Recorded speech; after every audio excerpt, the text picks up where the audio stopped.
بسم اللہ الرحمن الرحیم۔ السلام علیکم ورحمۃ اللہ وبرکاتہ۔ اللہ سبحانہ تعالیٰ آپ سب کو خوش رکھے، صحت و ایمان کی بہترین حالت میں رکھے۔ تو آج تعلیم الاسلام پر مبنی ہمارا ٹاپک ہے نظر یعنی منت ماننے کا بیان۔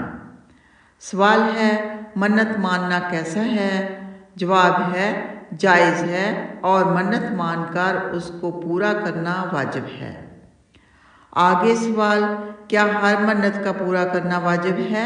جواب، جو منت خلاف شرع بات کی نہ ہو اور اس کی شرطیں پائی جائیں اس کا پورا کرنا واجب ہے، اور جو منت کے خلاف شرع کام کی ہو اس کا پورا کرنا ناجائز ہے، یعنی اس کو پورا نہیں کیا جائے گا جو خلاف شرع منت مانی ہو آپ نے کوئی۔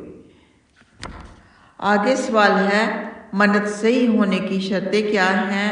جواب ہے منت کسی عبادت کی ہو، مثلا میرا فلاں کام ہو گیا تو اللہ کے واسطے 2 رکعت نماز پڑھوں گا یا پڑھوں گی، یا روزہ رکھوں گی، یا اتنے مسکینوں کو کھانا کھلاؤں گی، یا 1000 روپیہ صدقہ کروں گی، اور جس چیز کی منت مانی ہے وہ اس کی قدرت سے باہر نہ ہو، یعنی اس کی طاقت سے باہر نہ ہو، ایسی منت ہونی چاہیے۔ یہ نہ کوئی منت مان لے کہ میں 1000 نفل پڑھوں گی تو پھر بہت مشکل ہو جاتی ہے، یا یہ نہ کوئی منت مان لے کہ میں 6 مہینے کے یا سال کے یا مہینے کے روزے رکھوں گی، کیونکہ یہ آپ لوگوں کی طاقت سے باہر ہے۔ ایسی منت ہرگز نہیں ماننی چاہیے۔ جیسے کوئی شخص کہے کہ میرا فلاں کام ہو گیا تو فلاں شخص کی دکان کا مال خیرات کر دوں گی، تو یہ آپ کی طاقت سے باہر ہے، آپ کسی کا مال کیسے خیرات کر سکتے ہیں؟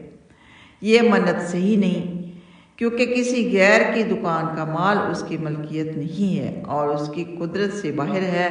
اس کے علاوہ اور بھی شرطیں ہیں جو بڑی کتابوں میں آپ پڑھ سکتے ہیں۔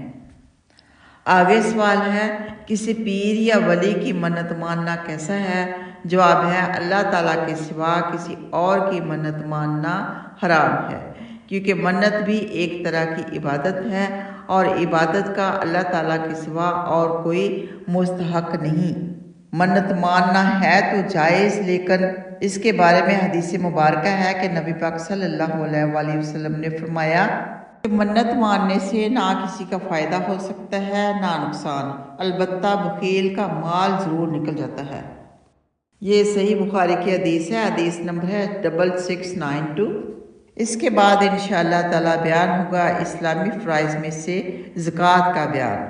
اللہ سبحانہ تعالیٰ ہم سب کو قرآن و حدیث کے مطابق زندگی گزارنے کی، عمل کرنے کی توفیق عطا فرمائے، آمین۔ جزاکم اللہ خیرا۔